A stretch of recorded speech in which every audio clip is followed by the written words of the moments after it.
Bonjour et bienvenue à la clinique de natation présentée par Élise Bérubé-Lavaux et Pascal de Champlain, monitrice en conditionnement physique à la base militaire de Valcartier. Alors aujourd'hui, nous allons voir avec vous la technique de natation qui est le crawl. Donc c'est la technique que nous avons choisi de vous présenter aujourd'hui. On va commencer par un vidéo explicatif de ce qu'on devrait voir dans la technique de natation du crawl. On va vous présenter les différentes erreurs qui sont les plus fréquentes au niveau des bras et des jambes dans la technique de natation. On va vous présenter un exemple d'entraînement, comment on va intégrer des éducatifs d'entraînement, comment on va préparer un entraînement qui est logique pour vouloir, si on veut vraiment avoir comme objectif d'améliorer des aspects dans notre technique de natation. On va présenter quelques éducatifs, on en a choisi quelques-uns, il y en a plusieurs. On en a choisi quelques-uns en lien avec les erreurs les plus fréquemment vues. Fait que si on veut les corriger, ces erreurs-là, qu'est-ce qu'on peut faire dans notre entraînement? Et à la fin, on parle un peu de gainage, comment améliorer son gainage, quelques éducatifs et pourquoi le gainage est important en natation. On va le voir ensemble. Alors voici la vidéo sur la technique de crawl, donc un court extrait. Soyez attentifs à la technique. Et déjà, peut-être, commencez à vous questionner par rapport à votre technique à vous. Quels points sont peut-être un peu négligés par rapport à ce que vous allez voir dans la vidéo suivante. Dans cette vidéo, vous allez apprendre la gestuelle de base du crawl. C'est une nage qui vous permet de bien travailler le renforcement musculaire au niveau des bras. Une fois la gestuelle comprise, vous pourrez améliorer chaque mouvement individuellement. Nous allons vous présenter les mouvements de bras en crawl, la technique de respiration et les battements de jambes. D'abord, les mouvements de bras. Poussez votre premier bras sous l'eau vers l'arrière, puis ramenez-le vers l'avant au-dessus de la surface. Vos bras sont toujours en opposition. Ramenez votre premier bras vers l'avant et poussez en même temps vers l'arrière avec votre deuxième bras.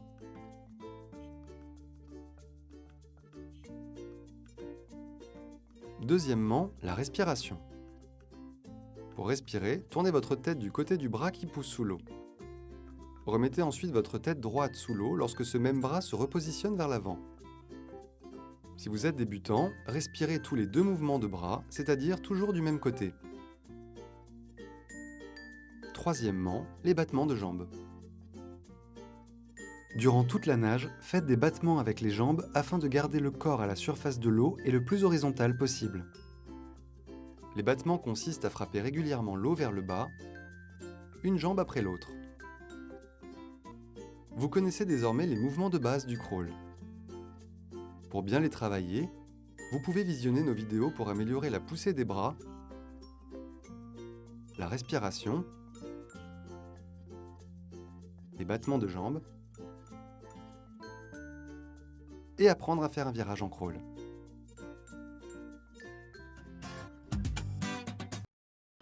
Maintenant, nous allons voir les erreurs fréquentes au crawl.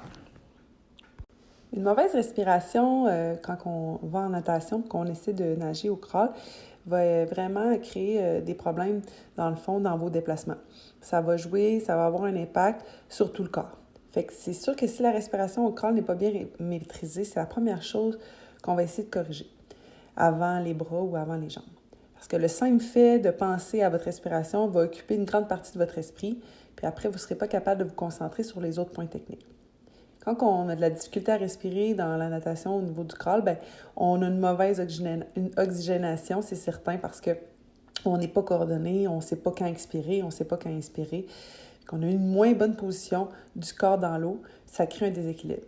On a une moins bonne position souvent parce que les gens vont soit respirer vers l'avant et après essayer d'expirer dans l'eau, mais ils vont inspirer vers l'avant, des fois ils vont tasser la tête sur le côté, puis alterner comme ça parce qu'il y a un manque de contrôle. Fait que c'est certain que la position du corps dans l'eau n'est pas efficace parce qu'elle est inclinée, là. On soulève le torse, on soulève toute la tête. Ça crée c'est une conséquence. Puis souvent aussi, les gens vont respirer sur le côté, mais ils vont soulever la tête beaucoup trop haut vers le plafond. Ils vont sortir la tête complètement de l'eau. Fait que ça, encore une fois, ça va créer un déséquilibre. Le corps va s'enfoncer dans l'eau. Vous allez perdre, dans le fond, de l'efficacité.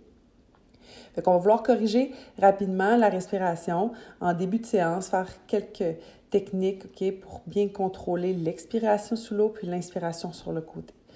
Fait que l'inspiration va suivre la rotation du corps. Quand on va intégrer les mouvements de bras, va suivre le roulis du corps. On ne va pas vous relever le menton vers l'avant. Fait que si on veut l'enlever, on veut aller chercher des éducatifs, pratiquer notre respiration dans l'eau pour éliminer l'inspiration vers l'avant. Fait que la tête qui soulève vers l'avant. Puis non plus, on ne veut pas s'appuyer sur notre bras en avant. Quand on respire sur le côté, on arrive à le faire. Mais si on lève trop la tête vers le plafond, bien là, on va s'appuyer sur notre bras devant, puis on va s'enfoncer vers le fond de la piscine. Et évidemment, si votre respiration n'est pas contrôlée, avant de maîtriser une technique de crawl, on va intégrer des éducatifs dans notre entraînement pour la respiration. Le positionnement de la tête va être bien important aussi dans la technique du crawl. Sur un plan vertical, l'inclination de la tête va avoir un effet direct sur l'horizontalité du corps. Si la tête est relevée, bien, les hanches et les jambes vont avoir tendance à descendre vers le fond de la piscine. C'est certain qu'il va y avoir de la résistance dans l'eau à ce moment-là. C'est un désalignement du corps. Qu'est-ce qu'on veut?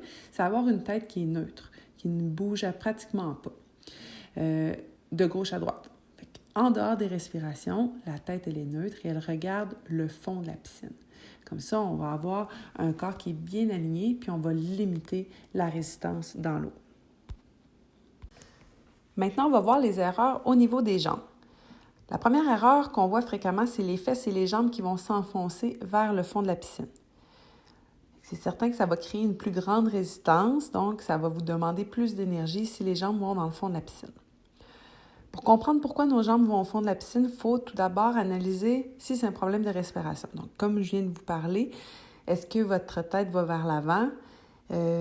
Et est-ce que le positionnement de votre tête aussi est en cause quand vous nagez, quand la tête est dans l'eau? Est-ce qu'elle est neutre ou vous regardez la tête un petit peu vers l'avant?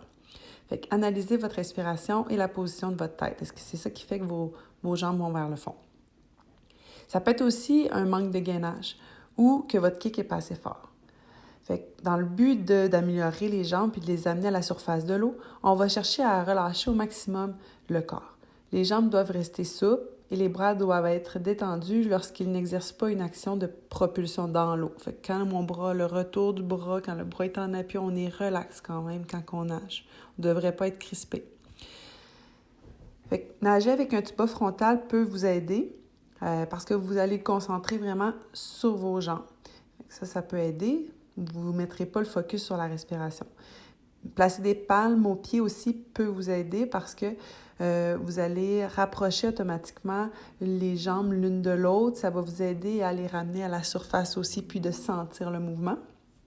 Travaillez votre gainage. On va en parler plus loin, mais dans l'eau, c'est comme quand on fait une planche frontale. On veut soulever notre corps à la surface de l'eau. Les éducatifs qui vont vous aider, on va en parler, mais il y a jambes costales qui va être intéressant. Puis aussi nager avec un pull boy. Nager avec un pull boy entre les cuisses va aider légèrement dans le fond le corps à se soulever parce que ça va vous faire flotter. Le pull boy, c'est le coussin qu'on voit ici sur la photo. On le place entre les cuisses. Puis vous pouvez quand même faire un léger battement des jambes, mais c'est vraiment pour comprendre et sentir comment le corps doit être à la surface de l'eau. Deuxième erreur qu'on voit au niveau des jambes, c'est les jambes qui vont s'écarter l'une de l'autre, ne sont pas rapprochées avec un battement qui est fluide, qui part de la hanche. Donc, c'est certain qu'il y a une perte de l'alignement dans l'eau. Ça crée aussi de la résistance si les deux jambes s'écartent et que vous avez un manque de coordination. Fait qu'on va essayer de voir si les jambes s'écartent à cause d'un autre problème dans la technique. Premièrement, on va regarder si c'est parce qu'il y a trop de mouvement dans le haut du corps. Est-ce que c'est parce qu'il y a beaucoup de mouvement au niveau de la tête? S'il y a beaucoup de mouvement au niveau de la tête, quand on vous parlait au niveau de la position de votre tête, bien, ça va se répercuter sur tout votre corps.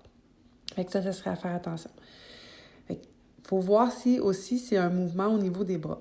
Fait que ça, c'est une autre option. Si les bras sont en appui sur le côté, ou si le bras, quand il descend dans la propulsion, dans la traction sous l'eau, il s'enfonce et il croise, ça se peut qu'à ce moment-là, les jambes s'écartent. Puis si en plus, dans votre respiration, sur le côté, vous ouvrez au niveau de la tête beaucoup trop haut, le bras s'enfonce, on va le voir tantôt, et au moment de la respiration, les jambes s'écartent. Fait que Des fois, on a un problème de jambes qui s'écartent, mais que c'est en lien avec le haut du corps. Ça se peut se corriger quand on corrige l'un ou l'autre.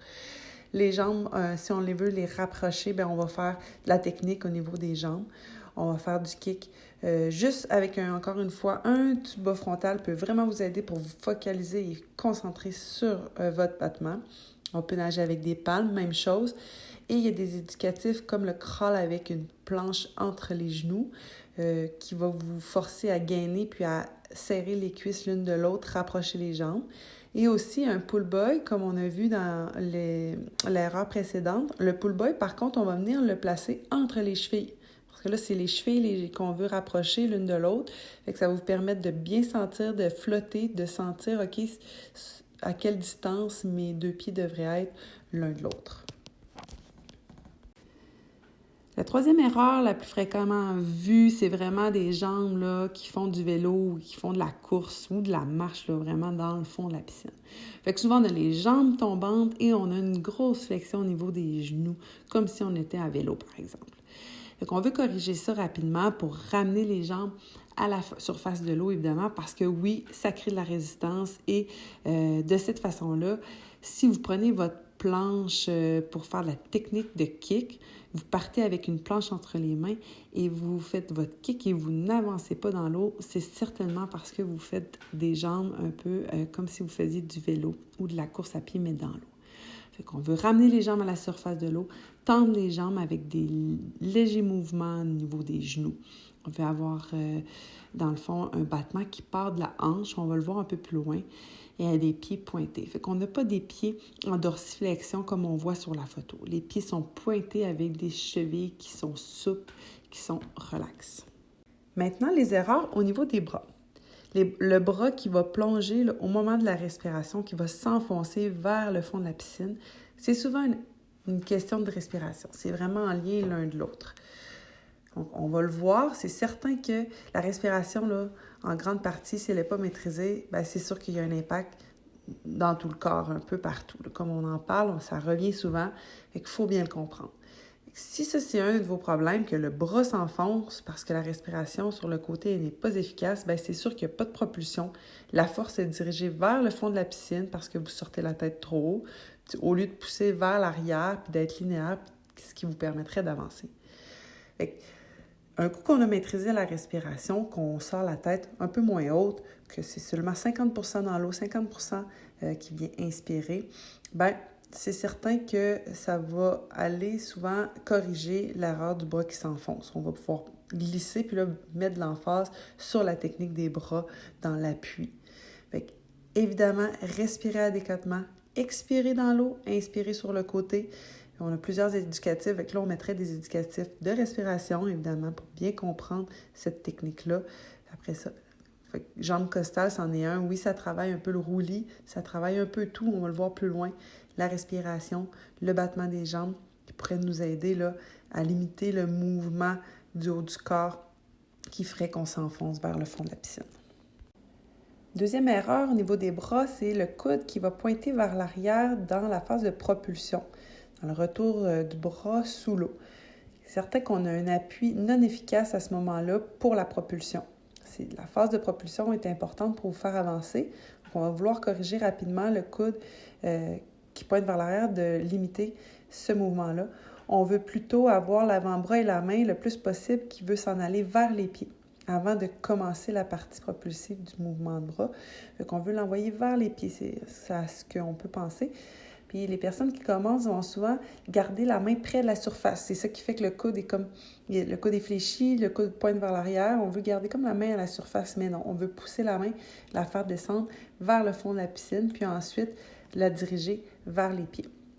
On va pouvoir voir tantôt, vous allez voir l'éducatif grand chien va vous aider à allonger le bras sur le côté du corps, puis à corriger cette petite lacune qui se corrige souvent assez rapidement. Troisième erreur qu'on voit régulièrement, c'est l'entrée de la main qui est vers l'intérieur. On le voit vraiment bien sur la deuxième photo. La main vient faire son appui, mais à la hauteur de la tête. Qu'est-ce qu'on aimerait avoir? C'est avoir une main en appui, un peu comme sur la photo numéro 1, mais plus en avant. La main va être à la hauteur de l'épaule et non croisée devant. Fait que ça crée un déséquilibre quand vous avez ce problème technique-là. C'est surtout le signe d'un retour aérien difficile qui va sûrement entraîner la position traumatisante pour l'épaule. Votre retour aérien, c'est le bras quand il revient à l'extérieur de l'eau. Est-ce qu'il y a un blocage au niveau de l'épaule? Lorsque le coude passe au niveau de l'épaule, est-ce qu'il y a un blocage qui fait que dans la deuxième partie du retour aérien, bien, ça se fait difficilement.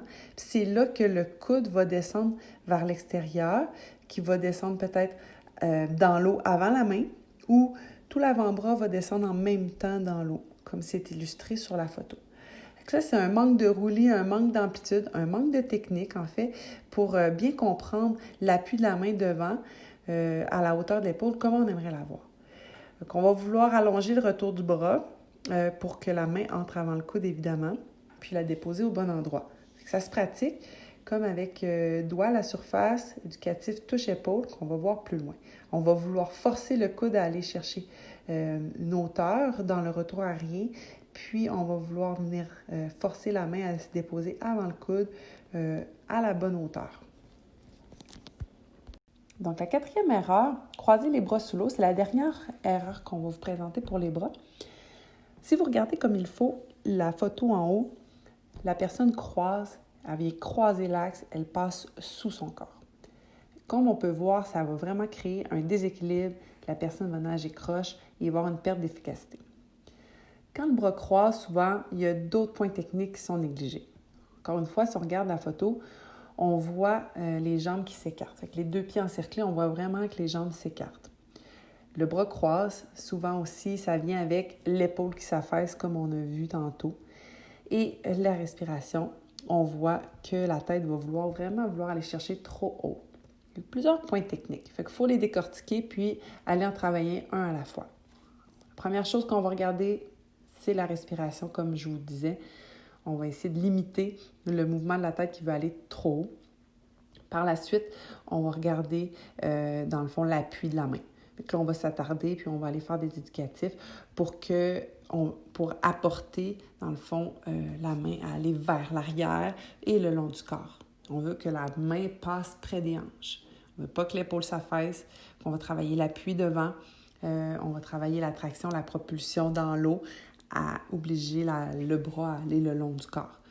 On va le voir plus tard, là, vraiment la bonne technique sur une vidéo. On peut le voir même un petit peu là, dans la photo, la deuxième photo. La main, elle vient vers le fond de la piscine, puis elle va s'en aller vers la hanche. Okay? Fait qu'on va le travailler avec plusieurs éducatifs, entre autres le grand chien, qui peut nous aider à apporter les bras le long du corps. Nous voulions vous présenter un exemple d'entraînement pour que vous sachiez c'est quand que je vais introduire mes éducatifs si je veux améliorer un point technique dans ma natation. Exemple au crawl. On vous a mis un entraînement général pour débutants, intermédiaires. Donc, je ne veux pas m'attarder à ce qu'il y a vraiment dans l'entraînement. C'est un exemple. Je veux m'attarder vraiment aux éducatifs. C'est où qu'on les place dans notre entraînement. C'est en début de séance. Au travers de l'échauffement, on peut faire un échauffement général comme j'ai écrit ici, mais aussi on peut intégrer des éducatifs tout de suite après l'échauffement. Il est important de se fixer un objectif ou deux maximum. Si vous avez beaucoup de points techniques à améliorer, il faut y aller par étapes. Ici, j'ai mis l'objectif d'améliorer l'appui de la main, qu'elle soit à la hauteur de l'épaule et non devant la tête. Si j'ai tendance à porter la main devant la tête, à croiser, je veux l'améliorer, à amener la main près de l'épaule. Je vais pouvoir faire ces éducatifs. Vous allez les voir plus loin. C'est juste vous montrer comment je vais le décortiquer. Par exemple, premier éducatif, je vais faire un 50 mètres. Doigt à la surface. Je vais me concentrer sur l'éducatif. Il n'y a aucune intensité. Je vais juste me concentrer sur ce que j'ai à faire. Par la suite, je prends quelques secondes de repos et je repars. Deuxième éducatif, touche-épaule. Je mets l'emphase sur l'éducatif. Je mets l'emphase sur les points techniques que je dois accentuer. Par la suite, je reviens, je fais mon troisième 50 mètres. Lui, je vais le faire au crawl, normal. Je peux continuer de penser à mon point technique. Okay? Je peux continuer à penser à mon objectif. Je l'applique dans ce 50 mètres. Le quatrième 50 mètres, je laisse de côté le crawl. Je vais faire tout autre nage, brasse ou dos pour laisser le mental de côté. Je peux refaire la séquence une deuxième fois. Et par la suite, je vais faire mon entraînement. Pendant l'entraînement, vous laissez de côté les points techniques. Vous nagez, vous profitez du moment, vous allez chercher de l'intensité si c'est ce que vous désirez. Okay? Si vous voulez faire une séance technique, ça ne devrait pas dépasser 30 minutes pour assimiler les points techniques. On le fait en début de séance, par la suite, on le laisse de côté. C'est certain que pour entraîner des nouvelles notions en natation, il faut aller dans l'eau quelques fois semaine pour pouvoir intégrer et améliorer notre technique de natation. Nous allons maintenant vous présenter des éducatifs afin d'améliorer votre technique, peu importe vos lacunes. Nous avons séparé les éducatifs en sous-groupes, soit la respiration, les battements de jambes, le mouvement des bras et le gainage. D'abord, avec la respiration. Vous devez savoir que la respiration peut se faire de façon unilatérale ou bilatérale. Unilatérale, ça veut dire que vous respirez toujours du même côté, soit aux 2 coups de bras. Bilatéral, donc des 2 côtés, soit aux 3 coups de bras. C'est à vous de décider lequel vous êtes le plus à l'aise. Par contre, souvent, les personnes débutantes vont préférer respirer aux 2 coups de bras, donc de façon unilatérale. L'expiration se fait toujours dans l'eau. L'inspiration, vous tournez votre tête sur le côté, vous gardez votre tête près de votre épaule et vous gardez environ 50% de la tête dans l'eau, donc votre visage ne devrait pas sortir complètement de l'eau. La tête, le tronc, le bassin doivent toujours rester alignés lors de la respiration pour éviter des débalancements. Comme mentionné un peu plus tôt, la respiration est vraiment un aspect clé afin d'améliorer votre performance au crawl. Donc, c'est vraiment important de bien la maîtriser. C'est pourquoi il faut suivre quand même les directives. Donc, ce qu'on vient de nommer, c'est important en fait de bien les maîtriser avant de passer à une autre étape pour améliorer notre technique de crawl.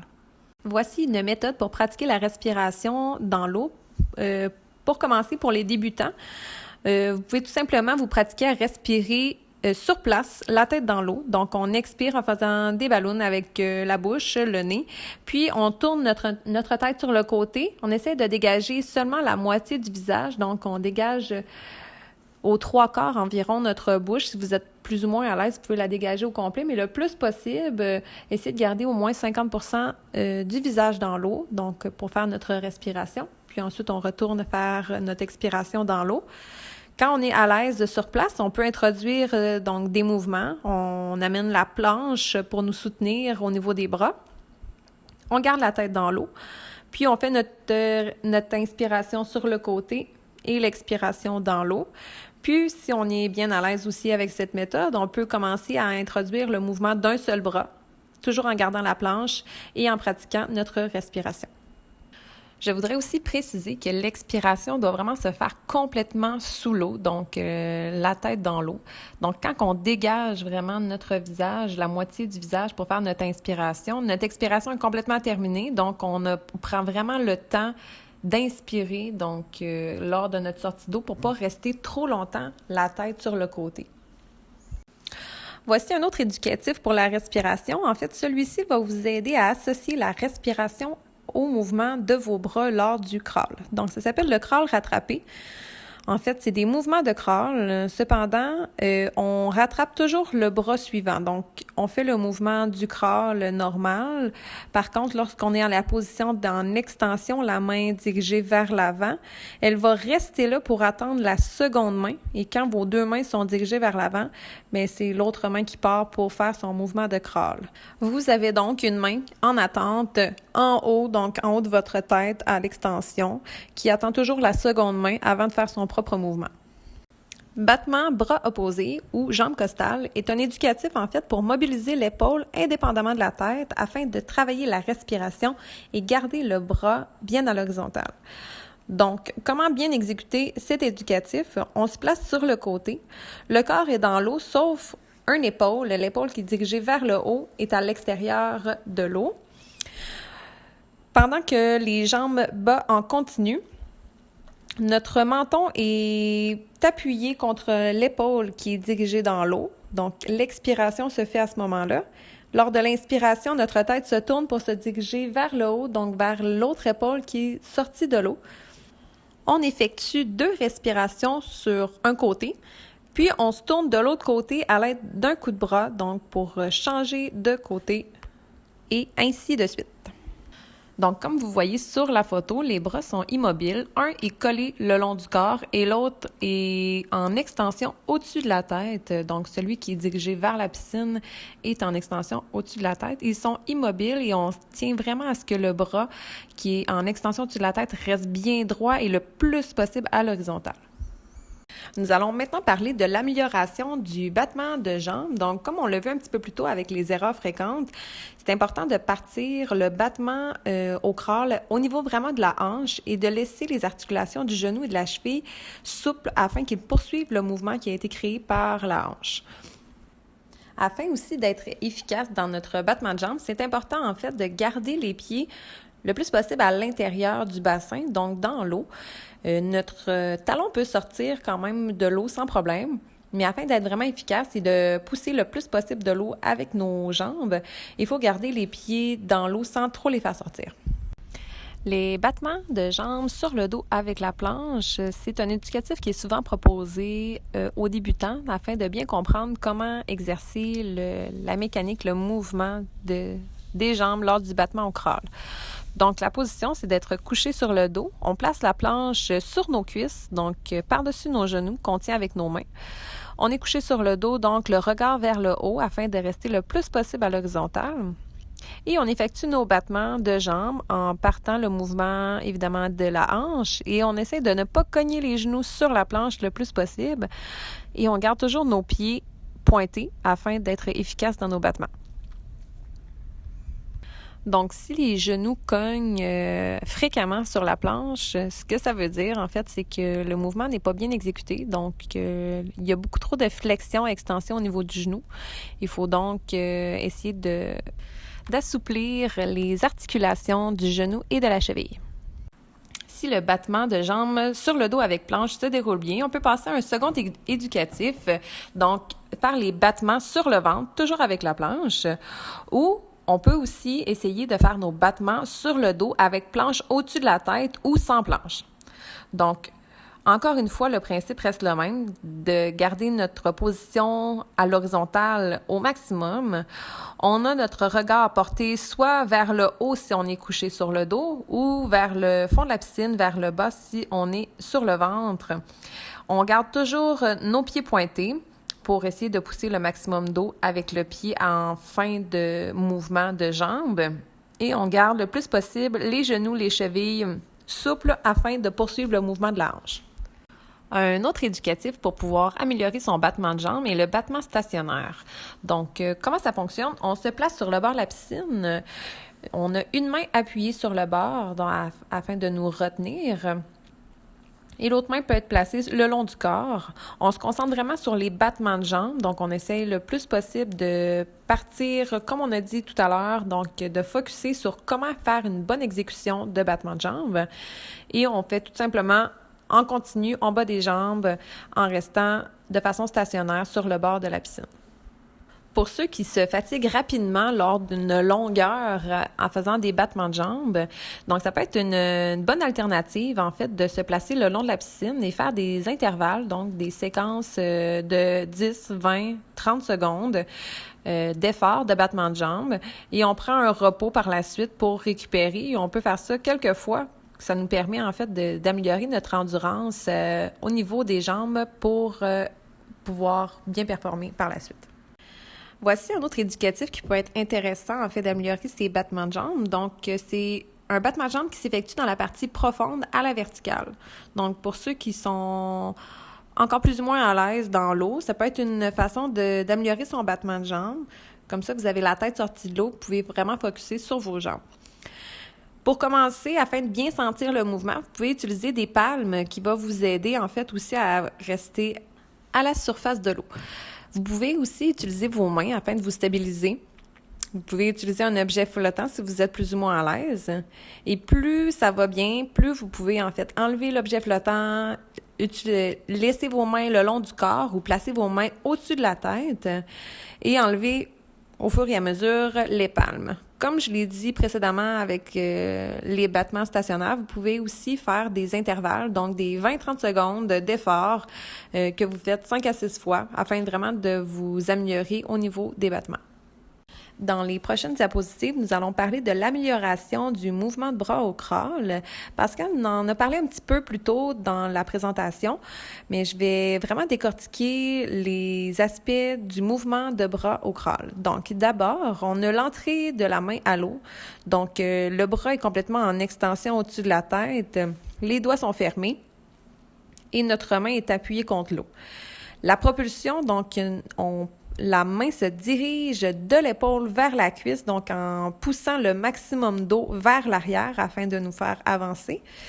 Et ensuite, le retour aérien, donc la main sort de l'eau pour rester le plus détendu possible. On lève le coude et on va porter la main le plus loin possible devant pour aller chercher le maximum d'eau afin de continuer l'entrée à l'eau puis la propulsion. Nous allons vous proposer une vidéo afin de bien comprendre en quoi consiste le mouvement des bras au crawl.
On vient donc de voir une vidéo qui nous permet de bien décortiquer en fait chaque aspect du mouvement des bras.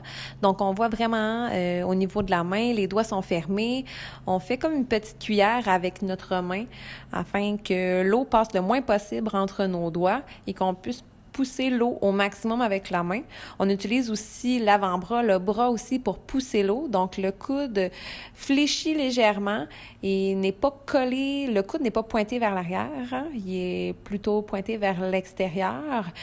Et on voit aussi bien la remontée de la main, la phase aérienne, donc qui est plutôt relaxe. Donc, si on veut bien se concentrer sur ces aspects, on peut utiliser le pull buoy qui est un objet flottant qu'on place entre nos cuisses. Donc, ça nous aide à garder la position horizontale sur l'eau et on fait juste améliorer, donc travailler notre mouvement au niveau de nos bras sans avoir à focusser sur le mouvement et dépenser notre énergie sur le mouvement des jambes. Voici un éducatif qui va permettre d'améliorer la prise d'appui, donc le début du mouvement au niveau des bras à la nage du crawl. Donc, pour ceux qui ont comme erreur de porter le coude vers l'arrière lors de leur mouvement, ceci est un bon éducatif. Donc, comment faire pour faire l'éducatif du grand chien? En fait, on utilise la nage du petit chien, mais avec une plus grande amplitude. Donc, on est à l'horizontale, notre tête est à l'extérieur de l'eau.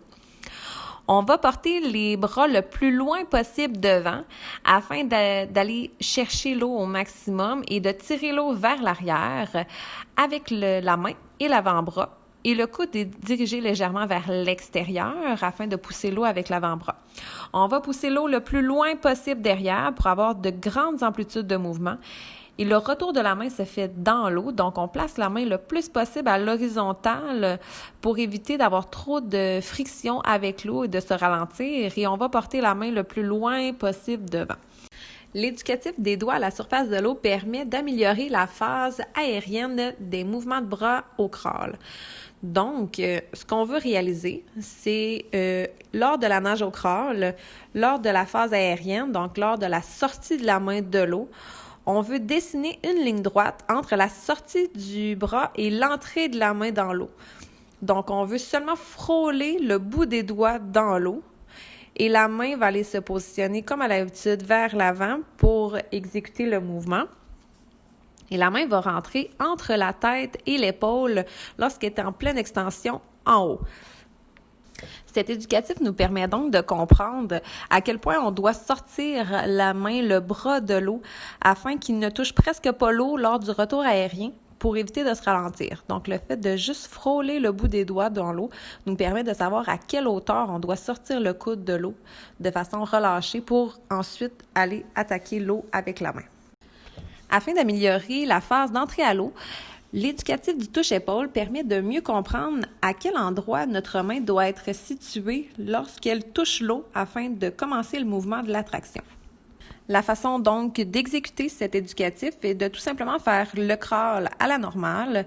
Le bras doit être relâché lors de la phase aérienne et lors de l'entrée, lorsque la main est en phase aérienne et passe à côté de l'épaule, votre main va toucher votre épaule, votre aisselle, avant de se diriger vers l'avant pour aller chercher notre appui sur l'eau. Donc, pour ceux qui ont comme erreur de faire entrer la main vis-à-vis la tête, donc d'avoir la main trop vers l'intérieur lors de l'appui sur l'eau, cet éducatif va vraiment vous aider. Voici un dernier éducatif qu'on vous propose pour le mouvement des bras. Donc, il s'agit du jet d'eau. Le jet d'eau permet en fait à développer l'accélération du mouvement sous l'eau. Donc, lorsqu'on fait l'extension du coude, du bras vers l'arrière, afin de développer le maximum de puissance pour pousser l'eau vers l'arrière, lors de la sortie de l'eau, on va aller pousser l'eau vers le haut avant de passer à notre phase aérienne, donc pour aller faire un jet d'eau qui va se diriger vers l'arrière. Il existe aussi l'éducatif touche-hanche, en fait, qui est un peu un complémentaire de celui-ci. En fait, un peu dans le même principe, seulement au lieu de pousser un jet d'eau vers l'arrière, afin vraiment de compléter l'extension pour aller faire pousser l'eau le maximum vers l'arrière, on va aller toucher la hanche avec la main avant de passer à la phase aérienne et de retourner dans notre mouvement. Le dernier aspect que nous voulons aborder dans la présentation est l'amélioration du gainage. En natation, le gainage est très important pour pouvoir se maintenir le plus facilement à la surface de l'eau. Ça permet aussi de nager efficacement et avec plus de puissance. En plus, ça contribue aussi à réduire la résistance que vous créez lors de la natation dans l'eau. Donc, la tête doit rester parfaitement immobile et elle ne doit pas céder aux différents mouvements créés par les épaules et par le corps. Votre regard doit toujours rester le plus possible vers le fond de la piscine, sauf évidemment lors de l'inspiration. Comme ça a été mentionné plus tôt, il faut faire attention à ce que la main ne croise pas devant, éviter que la main et l'avant-bras prennent appui vers l'extérieur au début du mouvement, ou par exemple que votre bras passe sous votre corps lors de la poussée sur l'eau. C'est toutes des choses, des mouvements qu'il faut éviter de faire pour avoir un bon gainage. Il y a de nombreux muscles, en fait, qui permettent d'assurer la stabilité du corps. Évidemment, les abdominaux, mais aussi les muscles profonds du bassin, les muscles spinaux, les fessiers, les stabilisateurs de l'épaule, comme le grand dentelé, par exemple, qui ont une grande importance. Pour disposer d'un bon gainage, c'est utile de vouloir renforcer ces groupes musculaires à l'aide d'exercices et d'éducatifs. Donc, on va vous en proposer 2 qui vont vous permettre d'améliorer ces aspects. Donc, comme premier éducatif pour le gainage, on a la planche entre les genoux qui peut aussi aider pour ceux qui ont les jambes qui ont tendance à couler vers le fond de la piscine. Donc, la position à aborder, c'est une position de crawl standard. La planche est placée entre vos jambes, donc entre vos genoux. Donc, il y a seulement le mouvement des bras qui est effectué et le roulis, donc le pivot du corps sur l'eau de gauche à droite. C'est ce qu'on va regarder en fait afin de savoir si votre corps bouge en un seul bloc. Donc, quand que vos épaules font un pivot, vos hanches et tout le reste du corps suivent aussi dans le pivot avec le mouvement des bras. On veut donc s'assurer que l'alignement tête, tronc et jambes reste bien droit. Et vous ne devriez pas sentir de résistance au niveau de la planche. Donc, si vous sentez de la résistance sur la planche, c'est signe en fait qu'il y a un problème de gainage. La godille est une bonne méthode pour améliorer le gainage. Il existe plusieurs façons de faire la godille, mais pour aujourd'hui, on va vous parler de celle qui est quand on est couché sur le ventre, les mains au-dessus de la tête et qu'on se dirige vers l'avant, donc vers la tête. Donc, le mouvement, On essaie de rester le plus possible à l'horizontale. Les mains, comme je disais, sont au-dessus de la tête. Ils font des mouvements vers l'extérieur et vers l'intérieur du corps avec un angle dans les mains afin d'aller pousser l'eau vers l'extérieur et vers l'intérieur pour nous propulser vers l'avant. Si c'est difficile, comme vous voyez sur la photo au bas de la diaporama, vous voyez qu'on peut utiliser un pull buoy afin de nous aider à garder notre position à l'horizontale le plus possible dans l'eau pour éviter trop de résistance dans l'eau. Mais ça nous permet vraiment de bien penser à contracter nos muscles pour garder notre position le plus possible à l'horizontale. Afin de vous aider à bien visualiser à quoi consiste une godille, nous allons vous présenter un petit vidéo juste pour que vous puissiez bien comprendre l'exécution du mouvement.